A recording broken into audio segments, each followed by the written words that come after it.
Hello guys, welcome back to my channel. सबसे पहले आप सभी का थैंक्स हमारे चैनल से जुड़ने के लिए।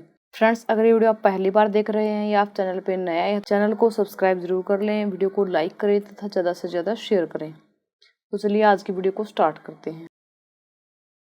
आज की वीडियो में हम आपके लिए लेकर आए हैं एजुकेशन पेपर 2 प्रीवियस ईयर के कुछ क्वेश्चन पेपर जो कि आपका ऑनलाइन हुआ था 2021 में। तो चलिए क्वेश्चन देख लेते हैं। क्वेश्चन नंबर फर्स्ट आपकी स्क्रीन पे है। How many types of disabilities are listed in the PWD act 2016 of India. Bharat के PWD अधिनियम 2016 में कितने प्रकार की विकलांगता सूचीबद्ध है? 5, 15, 21 या 27? फ्रेंड्स, इसका जो राइट आंसर है अकॉर्डिंग टू UGC वो है डी। बट अगर आप देखें कि आपकी बुक के अंदर या आप गूगल करके देखते हैं तो सी जो है इसका राइट आंसर मिलता है। I don't know why UGC give D is the right answer. आइए देख लेते हैं किस किस टाइप की जो है डिसेबिलिटी आपकी होती हैं। देखिए, जो right of person with disability bill आया था, यानी कि जो एक्ट आया था 2016 के अंदर, उसके अंदर सारी यही जो है 21 टाइप की डिसेबिलिटी गिवन थी, जिसमें ब्लाइंडनेस से स्टार्ट है, उसके बाद लो विजन, डिप्रोसिकेट person, hearing impairment, locomotor disability, dwarfism, intellectual disability, और ये कुछ जो है सारी टोटल क्या है आपकी 21 टाइप की डिसेबिलिटीज के अंदर गिवन है। कहीं भी जो है 27 टाइप गिवन नहीं है, बट UGC ने 27 को ही सही माना है। ठीक है, और हमारे अकॉर्डिंग 21 ही सही आंसर है। आप क्या कहते हैं फ्रेंड्स? आपका हमें कमेंट बॉक्स में बता सकते हैं। चलिए नेक्स्ट क्वेश्चन देख लेते हैं। यहाँ पे असर्शन और रीजन गिवन है। 2021 का जो पेपर था उसके अंदर असर्शन और रीजन वाले क्वेश्चन ही ज़्यादा आए थे। ठीक है, तो आगे भी पॉसिबिलिटी है कि इसी तरह के क्वेश्चन आए, क्योंकि सभी एग्जाम का पैटर्न यही हो गया है कि असर्शन और रीजन वाले क्वेश्चन आते ही आते हैं। तो असर्शन आपकी क्या कहती है? Democratic management is based on the principle of peoples participation. जो डेमोक्रेटिक यानी कि जो प्रजातांत्रिक जो प्रबंधन होता है वो लोगों के पार्टिसिपेशन के ऊपर बेस्ड होता है, ये कहता है। रीजन आपका कहता है a leader who takes administrative decision by himself और self believes in democratic procedure. कहता है जो लीडर होता है जो एडमिनिस्ट्रेटिव डिसीजन लेता है, ठीक है, स्वयं अपने आप में, ठीक है, बिलीव इन डेमोक्रेटिक प्रोसीजर, वो डेमोक्रेटिक प्रोसीजर में बिलीव करता है। तो फ्रेंड्स, यहाँ पे जो असर्शन है वो तो सही है, बट रीजन क्या है आपका? गलत है। ठीक है, तो यहाँ पे राइट आंसर आपका होगा ऑप्शन बी। ऑप्शन बी जो है आपका राइट आंसर है। वैसे हम लीडरशिप की बात कर लेते हैं। जो आपकी लीडरशिप जो होती है उसकी जो टाइप होती हैं कुछ इस तरह से होती हैं कि अथॉरिटेरियन लीडरशिप आपकी एक होती है। अथॉरिटेरियन लीडरशिप जिसको कोस्तावादी नेतृत्व या स्ट्रिक्ट लीडरशिप भी बोलते हैं। अथॉरिटेरियन लीडरशिप, ठीक है, इसी को क्या बोलते हैं? स्ट्रिक्ट लीडरशिप बोलते हैं। ये स्ट्रिक्ट टाइप की लीडरशिप होती है। उसके बाद पार्टिसिपेटिव,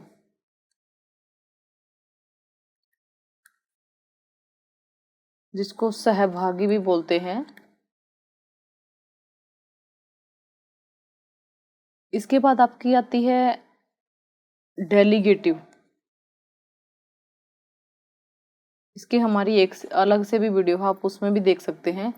डेलीगेटिव लीडरशिप, जिसको प्रतिनिधि नेतृत्व बोलते हैं। इसी का दूसरा नाम क्या है? Lysis fair leadership.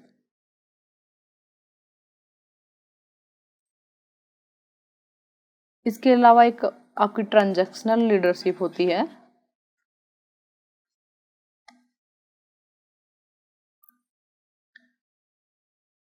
इस नेतृत्व में जो टीम मेंबर आपका होता है वो अच्छा वर्क परफॉर्म करते हैं, ठीक है, और उन्हें जो है रिवार्ड या फिर पनिशमेंट भी इसमें मिलता रहता है। ठीक है, ये अगर आपका क्वेश्चन आ जाए कि रिवार्ड और पनिशमेंट पे जो बेस्ड लीडरशिप है वो कौन सी है, तो आपकी क्या है? ट्रांजैक्शनल लीडरशिप है। उसके बाद एक ट्रांसफॉर्मर आती है। Transformer leadership. इस प्रकार के नेतृत्व में लीडर जो है अपने फॉलोअर्स को किसी टारगेट को अचीव करने के लिए प्रोत्साहित करता है, उन्हें वह सशक्त भी बनाता है। दूसरे शब्दों में हम ये कह सकते हैं कि लीडर क्या होता है, एक रोल मॉडल के रूप में काम करता है। ठीक है, आपसे क्वेश्चन पूछा जा सकता है कि जो ट्रांसफॉर्मेशनल जो लीडरशिप होती है उसमें लीडर कैसा होता है। ठीक है, तो एक रोल मॉडल के रूप में वो काम करता होता है। ये आपको ये मिल सकता है कि किस प्रकार की लीडरशिप के अंदर जो लीडर होता है वो एक रोल मॉडल की भूमिका में होता है, तो आपकी आएगी ट्रांसफॉर्मेशनल। नेक्स्ट क्वेश्चन आपकी स्क्रीन पे है, आपको 2 लिस्ट गिवन है जिसमें आपको मैच करना सिस्टम ऑफ एजुकेशन को meaning of the system of education से।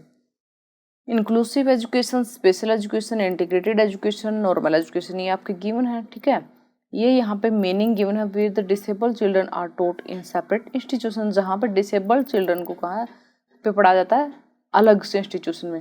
Where the children with special needs are taught along with normal, यहाँ पे जो चिल्ड्रन हैं स्पेशल नीड वाले उनको नॉर्मल बच्चों के साथ पढ़ाया जाता है। Where the children without any special needs are taught, जहाँ पे वो बच्चे पढ़ाए जाते हैं जो बच्चे बिना किसी स्पेशल नीड के होते हैं, उनको पढ़ाया जाता है। ठीक है, थर्ड में। फोर्थ कहता है where disabled children are taught in the same class with special care, जहाँ पे डिसेबल्ड चिल्ड्रन को पढ़ाया जाता है सेम क्लास में स्पेशल केयर के साथ। तो इसका जो मैच करेगा इंक्लूसिव एजुकेशन जो है आपकी मैच करेगी सेकंड के साथ। ठीक है, जहाँ पे स्पेशल नीड चिल्ड्रन को क्या है, नॉर्मल के साथ पढ़ाया जाता है। आपकी जो स्पेशल एजुकेशन है ये आपकी मैच करेगी फर्स्ट के साथ, where the disabled children are taught in separate institution. ठीक है, इंटीग्रेटेड एजुकेशन का जो कॉन्सेप्ट है वो आपका मैच करेगा where disabled children are taught in the same class with special care. उसके बाद नॉर्मल एजुकेशन आती है। नॉर्मल एजुकेशन आपकी जो है यही आपका बचता है, ये आपका यहाँ पे मैच करेगा। तो आपका राइट आंसर होगा ऑप्शन बी। ठीक है, और आपको ये भी बता दें फ्रेंड्स कि जो इंटीग्रेटेड एजुकेशन है इसका जो कॉन्सेप्ट है वो 1974 के अंदर आया था। ठीक है, ये क्या है, एक सेंट्रली स्पॉन्सर्ड स्कीम थी जिसमें स्पेशल नीड वाले चिल्ड्रन को रेगुलर स्कूल्स में एजुकेशन की अपॉर्चुनिटी दी गई थी। स्पेशल एजुकेशन का कंसेप्ट जो है पूरे वर्ल्ड के अंदर ही 18th सेंचुरी में आया था। 18th सेंचुरी जो है इनके लिए एक वरदान साबित हुई थी जो स्पेशल बच्चे थे। इसके बाद अगर इंडिया की बात करें तो इंडिया में PWD एक्ट आया था हमारा 1995 के अंदर, पर्सन विद डिसेबिलिटी एक्ट। ठीक है, जिसमें इनको जो है ज़्यादा जो भी प्रोविज़न हमारी इंडियन गवर्नमेंट के द्वारा दिए जाने थे या जो भी फैसिलिटीज़ दी जानी थी वो सब इसके अंदर गिवन है PWD एक्ट 1995 के अंदर। इसके अलावा अगर आपसे पूछा जाए कि स्पेशल एजुकेशन का फादर किसे कहा जाता है, ठीक है, फादर ऑफ स्पेशल एजुकेशन, तो ये आपका आएगा सैमुअल किर्क। इन्होंने ही जो है इसकी शुरुआत की थी। चलिए नेक्स्ट क्वेश्चन देख लेते हैं। Who among the following has propounded scientific management theory? निम्नलिखित में से किसने वैज्ञानिक प्रबंधन सिद्धांत को प्रतिपादित किया था? गुलिक एंड यूरिक ने, इल्टन मायो ने, या फिर FW टेलर ने, या फिर पीटर ड्रकर ने? तो ये जो सिद्धांत देने वाले थे साइंटिफिक मैनेजमेंट जो थ्योरी थी ये दी गई थी आपकी FW टेलर के द्वारा, यानी कि सी जो है आपका राइट आंसर है। इसके अलावा जो आपके ये लूथर गुलिक और यूरिक है इनमें से सिर्फ गुलिक की बात कर लेते हैं, लूथर गुलिक की। तो लूथर गुलिक ने डिपार्टमेंटाइजेशन की थ्योरी दी थी।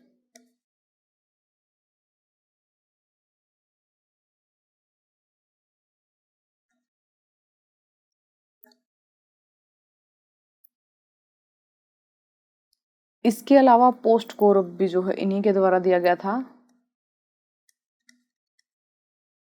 आप हमें पोस्ट कोरब की फुल फॉर्म लिख करके कमेंट कर सकते हैं कि पोस्ट कोरब है क्या। ठीक है, theory of management and scientific management जो है वो इल्टन मायो ने दी थी।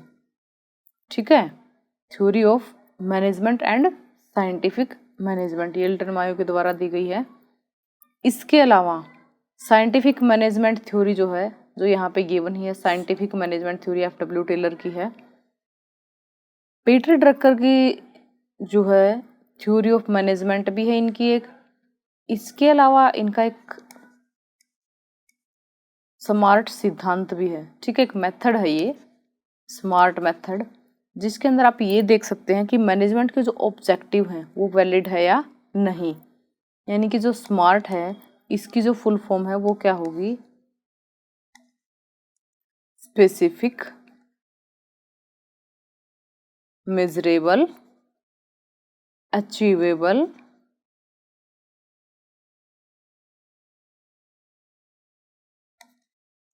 Realistic and time related. ये फ्रेंड्स आपको याद रखना है क्योंकि नेक्स्ट क्वेश्चन यहाँ से एग्जाम में पूछा जा सकता है। नेक्स्ट क्वेश्चन आपकी स्क्रीन पे है, who among the following list of thinkers of management has developed the theory of variation. Theory of variation से थ्योरी ऑफ चेंज भी कहा जाता है, ठीक है। प्रबंधन के विचारकों की निम्नलिखित सूची में से किसने विविधता के सिद्धांत को विकसित किया था। फ्रेंड्स इसके ऊपर हमारी एक वीडियो पहले भी है जो कि एग्जाम से कुछ दिन पहले ही दी गई थी, और उसी वीडियो में से 3 से 4 क्वेश्चन जो है इस एग्जाम के अंदर आए थे, ठीक है। तो अगर आप वो वीडियो ठीक से देख लेते हैं तो आपकी काफ़ी जो प्रॉब्लम है इस लेसन को लेकर के, इस चैप्टर को लेकर के, वो सोल्व हो जाएंगी। तो देखिए ये जो थ्योरी है थ्योरी ऑफ वेरिएशन, ये आपकी दी गई थी एडवर्ड डेमिंग के द्वारा, ठीक है। एडवर्ड डेमिंग ने जो है आपकी थ्योरी दी थी, थ्योरी ऑफ वेरिएशन या थ्योरी ऑफ चेंज।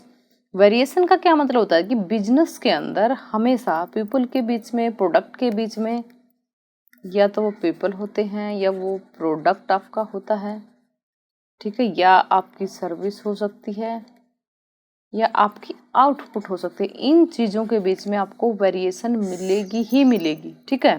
किसी भी सिस्टम की आउटपुट जो है उसके 2 परिणाम होंगे या 2 प्रकार की वेरिएशन उसके अंदर देखी जाएगी, ठीक है। वो 2 प्रकार की वेरिएशन कहीं कहीं पे आपको मेंशन मिलेगा। ये आपकी होती है कॉमन काज वेरिएशन, नेक्स्ट आपकी होती है स्पेशल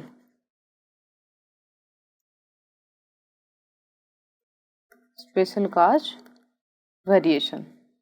वाल्टर शेवार्ट ने भी 2 प्रकार की जो है वेरिएशन बताई है। वाल्टर शेवार्ट ने, ये भी आपको याद रखनी है, 2 प्रकार की वेरिएशन बताई हैं। कौन सी 2 प्रकार की है, एक कंट्रोल्ड वेरिएशन होती है, नेक्स्ट आपकी क्या होती है, अनकंट्रोल्ड। ये 2 प्रकार की वेरिएशन इन्होंने बताई है। तो चलिए इसका राइट आंसर आपका बी है, ठीक है। नेक्स्ट क्वेश्चन देख लेते हैं। यहाँ पे फिर से असर्शन और रीजन, जैसे कि मैंने बताया था कि इस पेपर के अंदर असर्शन और रीजन से काफ़ी क्वेश्चन पूछे गए थे, ठीक है। असर्शन और रीजन बना करके क्वेश्चन आए हुए थे। तो देखिए असर्शन क्या कहता है, NAAC assesses and accredits only those institutions of higher learning that have either completed 6 years of establishment or have produced 2 batches of graduates. Reason कहता है IQAC helps to find out the new courses to start and recruit teachers. देखिए नेक क्या होती है, सबसे पहले तो नेक की ही बात कर लेते हैं। ये आपकी होती है नेशनल असेसमेंट एंड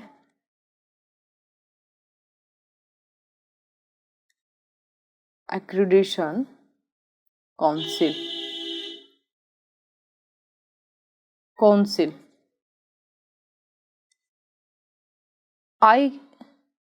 IQAC क्या होता है आपका,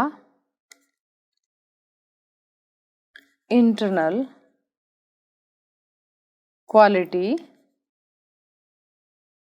अश्योरेंस सेल। जब तक आपको इनकी फुल फॉर्म नहीं आएगी आप क्वेश्चन को सोल्व नहीं कर पाओगे, आपको नहीं पता चलेगा कि किसके बारे में पूछा गया है, क्या पूछा गया है, क्या सही है क्या गलत है। अगर आपको इन दोनों का पता है, फुल फॉर्म आपको पता है, तो आपका क्वेश्चन अपने आप यहाँ से ठीक हो जाएगा। तो देखिए इसका जो राइट आंसर रहेगा वो क्या रहेगा, ऑप्शन बी, ठीक है, क्योंकि ए इसमें सही है कि नैक किसको एक्सेस करती है और एक्रीडेशन देती है, उन इंस्टीट्यूशंस को जो हायर लर्निंग के हैं, या तो उन्होंने अपने 6 ईयर जो एस्टेब्लिशमेंट के वो कंप्लीट कर लिए हैं, या फिर उन्होंने 2 बैच जो है ग्रेजुएट्स के निकाल दिए हैं, ठीक है। तो इसलिए जो है बी जो है इसका राइट आंसर है। कहता है कि ए आपका ट्रू है, और ये जो IQAC है, इंटरनल क्वालिटी एश्योरेंस, जो कि क्वालिटी को चेक करता है, ठीक है। तो यहाँ पे आर जो रीजन जो है वो गलत दिया गया है। ये क्या कहता है कि ये नए कोर्सेज को फाइंड आउट करता है या नए टीचर्स को जो है क्या करता है, रिक्रूट करता है।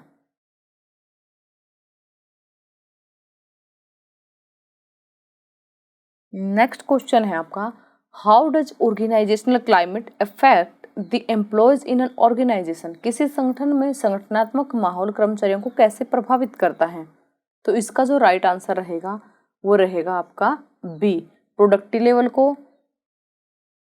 ये आपका प्रभावित करेगा प्रोडक्टिविटी लेवल को और मोटिवेशन लेवल को।